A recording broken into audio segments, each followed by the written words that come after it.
Hi friends, నేను సారా, మీరు చూస్తున్న తెలుగు పీసీ వరల్డ్. ఫ్రెండ్స్, మనం ఒకవేళ కంప్యూటర్ సంబంధించిన కాంపోనెంట్స్ గురించి మాట్లాడుకున్నాం అనుకోండి. ఒక పీసీలో ఎన్ని కాంపోనెంట్స్ ఉంటాయి, అసలు ఒక పీసీ బిల్డ్ చేయించుకునేటప్పుడు మనకు దేని గురించి తెలియాలని చెప్పేసి చాలామంది కన్ఫ్యూజ్ అవుతూ ఉంటారు. సో ఈ వీడియోలో నేను అసలు ఏమేమి కాంపోనెంట్స్ ఉంటాయి అనే దాని గురించి అయితే క్లియర్గా అయితే ఎక్స్ప్లెనేషన్ అయితే ఇస్తాను. సో బేసిక్గా మీరు ఈ వీడియోని ఎండ్ వరకు చూసారనుకోండి, అసలు కంప్యూటర్లో ఏ పార్ట్స్ ఉంటాయి అండ్ దాంతోపాటు మనం ఎటువంటి పార్ట్స్ని సెలెక్ట్ చేసుకోవాలనేది మీకు ఒక ఐడియా అయితే వస్తుంది. సో వీలైనంత వరకు ఫాస్ట్గా అన్ని పార్ట్స్ గురించి కవర్ చేయడానికి అయితే ప్రయత్నిస్తాను. మనం ఎప్పుడైనా కానీ స్టార్ట్ చేయాల్సింది మదర్ బోర్డ్ అయితే స్టార్ట్ చేయాల్సి ఉంటుంది. సో బేసిక్గా మన మదర్ బోర్డ్ ఏదైతే ఉందో, మన మదర్ బోర్డ్ అనేది మన కంప్యూటర్లో చాలా ఇంపార్టెంట్ అనేది అనుకోవచ్చు. ఎందుకంటే మనం ఎటువంటి ర్యామ్ యూజ్ చేస్తాం అనేది మన మదర్ బోర్డ్ మీద డిపెండ్ అవుతుంది. అంతేకాకుండా మనం ఏ బ్రాండ్ ప్రాసెసర్ని యూజ్ చేస్తాం అండ్ దాంతోపాటు అది రైజన్ సంబంధించిన 3579 యూజ్ చేయాలా, లేకపోతే ఇంటర్లో మనం తీసుకుంటున్నాం అనుకోండి, inter i3, i5, i7, i9 లేదా కోర్ అల్ట్రా సిరీస్ ప్రాసెసర్లు కూడా ఉన్నాయి కదా. సో వాటిలో ఏది తీసుకోవాలనేది కూడా కంప్లీట్గా మనకి మదర్ బోర్డ్ని బట్టే ఉంటుంది. అంతేకాకుండా మనం ఏదైతే ఎస్ఎస్డీస్ యూజ్ చేస్తామో M2 SSD అవ్వచ్చు, లేకపోతే NVMe SSD అవ్వచ్చు, అంతేకాకుండా మనకు సంబంధించిన IO అవ్వచ్చు, ఈ PCIకి సంబంధించిన స్లాట్స్ ఎన్ని కావాలి ఇవన్నీ కూడా మనకి కంప్లీట్గా మన మదర్ బోర్డ్ అయితే డిసైడ్ చేస్తుంది. అంతేకాకుండా మన పీసీకి సంబంధించిన RGBని కంట్రోల్ చేసుకోవడం, ఎట్లాగా మనకి చాలా ఫీచర్స్ అనేవి మదర్ బోర్డ్ని బట్టి డిసైడ్ అవుతాయి. కాబట్టి మీరు తీసుకునే పీసీలో ఎటువంటి మదర్ బోర్డ్ తీసుకోవాలనేది కూడా మీకు క్లారిటీ అయితే ఉండాల్సి ఉంటుంది. అప్పుడు మాత్రమే మన పీసీకి సంబంధించిన కస్టమైజేషన్ అయితే పాసిబుల్ అవుతుంది. సో మదర్ బోర్డ్ గురించి తెలుసుకున్నారు కదా, నెక్స్ట్ మనం మాట్లాడుకోవాల్సింది ప్రాసెసర్ గురించి అయితే మాట్లాడుకోవాలి. ప్రతి కంప్యూటర్లో ఒక ప్రాసెసర్ అయితే ఉంటుంది. ఫర్ ఎగ్జాంపుల్ ఈ మదర్ బోర్డులో చూసుకున్నారనుకోండి, నేను రైజన్ ప్రాసెసర్ని అయితే యూజ్ చేస్తున్నాను. ఎందుకు రైజన్ ప్రాసెసర్ని యూజ్ చేస్తున్నానంటే, నేను చూపించిన మదర్ బోర్డ్ ఏదైతే ఉందో ఆ మదర్ బోర్డ్ అనేది AM4 సాకెట్ అయితే వస్తుంది. సో ఈ మదర్ బోర్డులో AM4 సాకెట్ సపోర్ట్ చేస్తుంది. కాబట్టి నేను AM4కి సంబంధించిన ప్రాసెసర్స్ ఏమైతే ఉన్నాయో ఆ ప్రాసెసర్స్ అన్నింటిని కూడా ఇందులో యూజ్ చేయొచ్చు. బట్ కంపాటబిలిటీ అనేది చేంజ్ అవుతూ ఉంటుంది. మీకు ఏ ప్రాసెసర్లు కరెక్ట్గా సపోర్ట్ చేస్తాయని తెలియాలనుకుంటే వాళ్ళ సపోర్ట్ పేజ్ అయితే ఉంటుంది. సో ఆ సపోర్ట్ పేజ్లో చూసినట్లయితే మీకు ఏ ప్రాసెసర్ అనేది మనం యూజ్ చేస్తున్న మదర్ బోర్డ్ సపోర్ట్ చేస్తుంది అనేది అయితే తెలుస్తుంది. అండ్ అంతేకాకుండా దీనివల్లే మీరు ఫ్యూచర్లో ఎటువంటి ప్రాసెసర్కి అప్గ్రేడ్ అవ్వచ్చు అనే విషయం కూడా మీకు కంప్లీట్గా అయితే అర్థమవుతుంది. సో ప్రాసెసర్ గురించి కూడా తెలుసుకున్నారు కదా, బేసిక్గా మనకి ఎంత పర్ఫార్మెన్స్ కావాలనేది ప్రాసెసర్ మీద అయితే డిపెండ్ అవుతుంది. మీరు తక్కువ బడ్జెట్లో పీసీ చేయించుకోవాలనుకుంటే Ryzen 3 కానీ i3 కానీ తీసుకోవచ్చు. లేదు నేను వీడియో ఎడిటింగ్, ఫోటోషాప్ లేకపోతే 3D డిజైన్ లాంటివి చేస్తాను అనుకుంటే i7 కానీ i9 కానీ కోర్ అల్ట్రా 9 కానీ మీ బడ్జెట్ని బట్టి అది తీసుకోవచ్చు. ఓన్లీ ఇదనే కాదు, మీరు ప్రాసెసర్లో చూసుకున్నారనుకోండి, G సిరీస్ ప్రాసెసర్లని, X సిరీస్ ప్రాసెసర్లని, X3D సిరీస్ ప్రాసెసర్లని ఇలా చాలా అయితే ఉంటాయి. వాటి గురించి మళ్ళీ తీయాలంటే ఈ వీడియో అయితే సరిపోదు. సో ఒకవేళ ఇంట్రెస్ట్ ఉంటే కామెంట్ సెక్షన్లో అయితే అడగండి, వాటి గురించి కూడా ఒక వీడియో అయితే చేస్తాను. అండ్ నెక్స్ట్ మనం మాట్లాడుకోవాల్సింది ఏంటంటే ర్యామ్ గురించి అయితే మాట్లాడుకోవాల్సి ఉంటుంది. ఎప్పుడైనా కానీ ర్యామ్ అనేది మనం ఏదైతే మదర్ బోర్డ్ తీసుకుంటున్నామో ఆ మదర్ బోర్డ్ని బట్టి అయితే డిపెండ్ అవుతుంది. For example me mother board అనేది DDR3 ర్యామ్కి సపోర్ట్ చేస్తుంది అనుకోండి, అప్పుడు మీరు DDR3 ర్యామ్ అయితే తీసుకోవాల్సి ఉంటుంది. అదే మీ మదర్ బోర్డ్ అనేది DDR4 ర్యామ్కి సపోర్ట్ చేస్తుంది అనుకోండి, అప్పుడు మీరు DDR4 ర్యామ్ అయితే తీసుకోవాల్సి ఉంటుంది. ఈ మదర్ బోర్డు DDR4కి సపోర్ట్ చేస్తుంది కాబట్టి ఈ పీసీలో నేను కావాలని అనుకుంటే DDR4 ర్యామ్ని మాత్రమే తీసుకోవాల్సి ఉంటుంది. అండ్ ఫ్రీక్వెన్సీస్ కూడా ఉంటాయి. ఫర్ ఎగ్జాంపుల్ మీరు ఫ్రీక్వెన్సీస్ చూసుకున్నట్లయితే 2133 దగ్గర నుంచి 3200, 3600 ఇంకా ఎక్కువ ఫ్రీక్వెన్సీ ర్యామ్స్ కూడా ఉంటాయి. ఆ ఫ్రీక్వెన్సీ అనేది మన మదర్ బోర్డ్ ఎంతవరకు సపోర్ట్ చేస్తుందో దాన్ని బట్టి అయితే మీరు ఒక ఫ్రీక్వెన్సీని సెలెక్ట్ చేసుకుని మీ బడ్జెట్ని బట్టి ఒక ర్యామ్ మాడ్యూల్ని అయితే తీసుకోవచ్చు. అండ్ నెక్స్ట్ మనం మాట్లాడుకోవాల్సింది స్టోరేజ్ గురించి అయితే మాట్లాడుకోవాలి.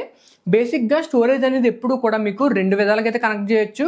ఒకటి వచ్చేసరికి M2 స్లాట్స్ ద్వారా అయితే కనెక్ట్ చేయొచ్చు. ఈ మదర్ బోర్డ్కి M2 స్లాట్స్ అయితే లేవు. లేదా ఈ ఏదైతే సాటా పోర్ట్స్ ఉన్నాయో ఆ సాటా పోర్ట్స్ నుంచి అయితే కనెక్ట్ చేయొచ్చు. అండ్ మన స్టోరేజ్ గురించి మాట్లాడుకున్నాం అనుకోండి, మెయిన్గా 2 రకాల స్టోరేజ్ని అయితే యూజ్ చేస్తారు. ఒకటి వచ్చేసరికి SSDs అండ్ సెకండ్ వచ్చేసరికి హార్డ్ డిస్క్స్.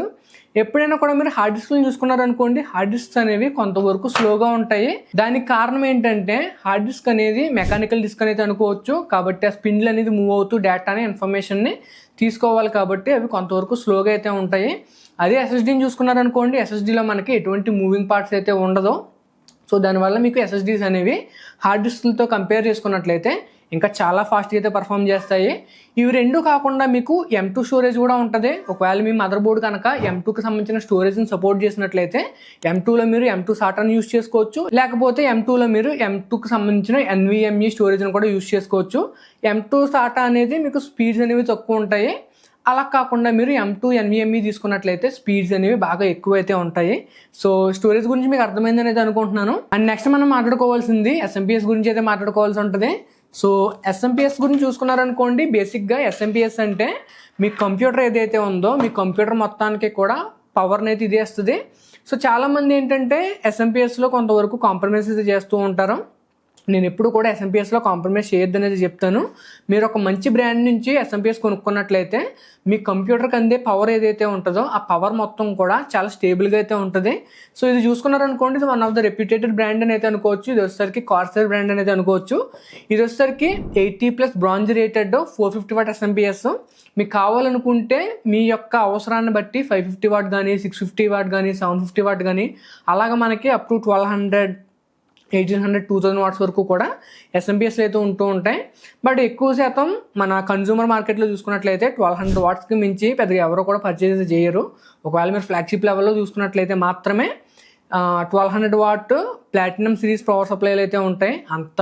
అంత మంచి పవర్ సప్లై తీసుకున్నారంటే మీకు ఓన్లీ పవర్ సప్లైకి 35,000 40,000 కూడా అయిపోతుంది. సో బేసిక్గా మీరు ఎప్పుడైనా కూడా SMPS విషయంలో మాత్రం అస్సలు కాంప్రమైజ్ అవ్వద్దు. అయ్యో 3,000 స్పెండ్ చేయాల్సి వస్తుంది లేకపోతే 4,000 స్పెండ్ చేయాల్సి వస్తుంది అని చెప్పేసి అసలు అనుకోవద్దు. SMPS ఎప్పుడు కూడా మంచి బ్రాండ్ నుంచి అయితే తీసుకోవడానికి ప్రయత్నించండి. అండ్ నెక్స్ట్ మనం చూసుకున్నాం అనుకోండి, నెక్స్ట్ మనం మాట్లాడుకోవాల్సింది ఏంటంటే క్యాబినెట్ గురించి అయితే మాట్లాడుకోవాలి.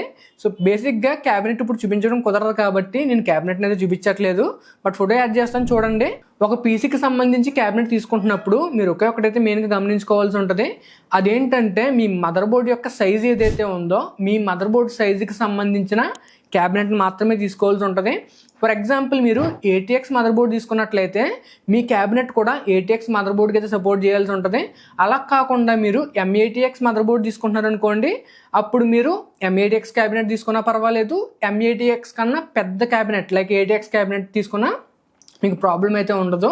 అండ్ ఫైనల్గా మనం మాట్లాడుకోవాల్సింది గ్రాఫిక్ కార్డుల గురించి అయితే మాట్లాడుకోవాల్సి ఉంటుంది. సో ఇవన్నీ కూడా మీకు గ్రాఫిక్ కార్డ్స్ అనేది అనుకోవచ్చు. మన గ్రాఫిక్ కార్డ్స్ ఎప్పుడైనా కూడా మన యూజ్ని బట్టి అయితే తీసుకోవాల్సి ఉంటుంది. వీడియో ఎడిటింగ్ కానీ ఫోటోషాప్ కానీ ఇటువంటి వాటి కోసం తీసుకుందామని అనుకుంటే అట్లీస్ట్ మీరు GTX సిరీస్లో కానీ ఒక గ్రాఫిక్ కార్డ్ని తీసుకోవడానికి అయితే ప్రయత్నించండి. అలా కాకుండా నా దగ్గర బడ్జెట్ ఉంది, నేను ఇంకా ఎక్కువ డబ్బులు స్పెండ్ చేయగలను అనుకుంటే RTX సిరీస్లో తీసుకోవచ్చు. మీ దగ్గర మంచి బడ్జెట్ ఉండి ఒక 40,000 50,000 వరకు కూడా గ్రాఫిక్ కార్డ్కి లైక్ స్పెండ్ చేయగలను అనుకుంటే అప్పుడు మీరు రీసెంట్గా వచ్చిన 5000 సిరీస్లో కానీ లేకపోతే 4000 సిరీస్లో కానీ NVIDIAకి సంబంధించిన గ్రాఫిక్ కార్డులు అయితే సెలెక్ట్ చేసుకోవచ్చు.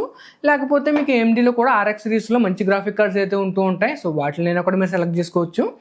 ఒకవేళ మీ దగ్గర బడ్జెట్ లేకపోయినట్లయితే చిన్న చిన్న గ్రాఫిక్ కార్డులు అయితే వస్తూ ఉంటాయి. లైక్ మీకు ఎప్పుడు కూడా చూడడానికి ఎలాగైతే ఉంటూ ఉంటాయి. వాటికి ఏంటంటే GT సిరీస్ అని చెప్పేసి GT 710 GT 730 లేదా GT 1030 అని చెప్పేసి గ్రాఫిక్ కార్డులు అయితే వస్తూ ఉంటాయి. వాటి కోసం మీరు 4-5 వేల రూపాయలు స్పెండ్ చేసినా వాటి వల్ల అసలు బెనిఫిట్ ఏది ఉండదు. సో అటువంటి వాటిని కంప్లీట్గా స్కిప్ చేసేయండి. గ్రాఫిక్ కార్డ్ తీసుకునే ఫలం అయితే అట్లీస్ట్ మీరు GTX సిరీస్లోని లేకపోతే బడ్జెట్ ఉన్నట్లయితే RTXలో మీరు గ్రాఫిక్ కార్డులు అయితే సెలెక్ట్ చేసుకోండి. సో మోస్ట్లీ కాంపోనెంట్స్ అన్నీ కూడా నేనైతే కవర్ చేస్తాను. ఇంకా మనం ఫైనల్గా మాట్లాడాల్సింది వైర్లెస్ డివైజెస్ కోసం కానీ లేకపోతే ఎక్స్టర్నల్ డివైజెస్ గురించి కానీ మాట్లాడుకోవాల్సి ఉంటుంది. వైఫై బ్లూటూత్ కనెక్టివిటీ మొత్తం కూడా అయితే మీరు మదర్ బోర్డ్లోనే తీసుకోవాలి. లైక్ మదర్ బోర్డ్తోనే మీకు సపోర్ట్ అయితే రావాల్సి ఉంటుంది. లేకపోతే ఈ PCIe బేస్డ్ కార్డ్స్ని యూస్ చేసి కూడా సపోర్ట్ని అయితే యాడ్ చేసుకోవచ్చు. అండ్ ఇంకా ఎక్స్టర్నల్ డివైజెస్ గురించి మాట్లాడుకున్నాం అనుకోండి, స్పీకర్స్ అవ్వచ్చు, ప్రింటర్స్ అవ్వచ్చు, లేకపోతే మీకు క్యాప్చర్ కార్డ్స్ అవ్వచ్చు. ఇవన్నీ కూడా వాళ్ళ యొక్క రిక్వైర్మెంట్ని బట్టి తీసుకోవాల్సి అయితే ఉంటుంది.